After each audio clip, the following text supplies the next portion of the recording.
number is 3. आज मी माझ्या आजोबांची मुलाखत घेत आहे.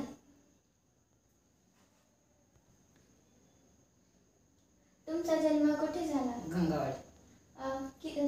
तुमचं सध्या वय किती असेल? तुमचं वय? माझं वय 81. आणि तुमचं? 75.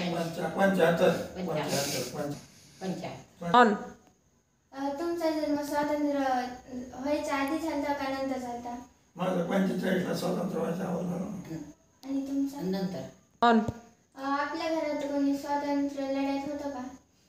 चुलते होते ना आपले, आमचे पळेराम मग. पूर्वीचा इतिहास कसा होता? अवतारणा जावं लागत होतं, पाठच उठवून करावं लागतं. शेती यांची माळ करावं लागत. सारखी उभं सरकारी शाळा नव्हत्या तेव्हा, आणि आमची शिकायला परिस्थितीच नाही ना. आम्हाला ढोल जणांना सांभाळून शेती करावं लागत होती. म्हणजे तुमची शिकायची इच्छा होती का? इच्छा होती, पण तिथं आम्हाला सांभाळायलाच पण नव्हतं ना. कामं करावं लागत होते ना. परिस्थिती बेकार होती.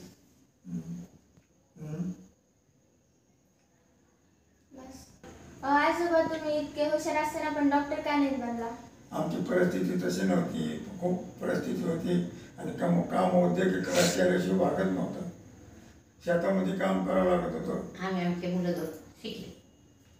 आता आम्हाला शिक्षण नव्हतं, पण आमची मुलं बाळा शिकली. आमच्या पोराला काम करत होतो, पण पुढे चालून आमची परिस्थिती नीटनेटकी झाल्यानंतर आम्ही मुलं बाळा शिकवले.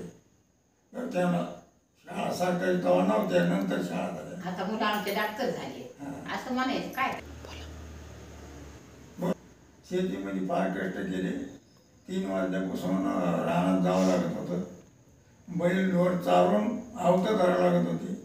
त्या परिस्थितीमध्ये खूप काम करावं लागत होतं. सगळे काम करून आमचे मुलं बाळं नंतर आम्हाला शिक्षण नसल्यामुळं आम्ही मुलं बाळं शिकले, आणि ज्याच्या त्याच्या उद्योगाला लावून दिले. कोणी डॉक्टर, कोणी काय, कोणी मास्तर. आधीच्या परिस्थितीमध्ये, तुमच्या आधीच्या परिस्थितीमध्ये काय काय घडत होतं ते सांगा. काय घडत होतं म्हणजे कामं करून सुद्धा खायला भेटत नव्हतं. आमच्या परिस्थितीमध्ये आम्हाला खायला बरबड्याच्या भाकरी खावा लागत होत्या, मकाच्या खाल्ल्या, होलग्याच्या खाल्ल्या. सुकडी भेटली दुष्काळामध्ये, ती सुकडी खाल्ली. बाजऱ्या खाल्ल्या, म्हणजे जसं भेटेल तसं. दुष्काळ केव्हा पडला आणि ते दुष्काळाच्या काळात म्हणजे तुमची परिस्थिती? आमची परिस्थिती म्हणजे आम्ही गाव सोडून कोल्हेरला आलो, आणि तिथं पाटाचं काम केलं. फलं घेतले, दगडं फोडले, आणि खांदून ते मुरुम वर नेऊन टाकला.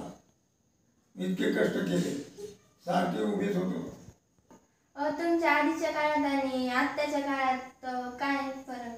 आता म्हणजे पहिले कामं वगैरे करून आम्ही लेकरं शिकवले, आणि ते आता समाधानी आहेत.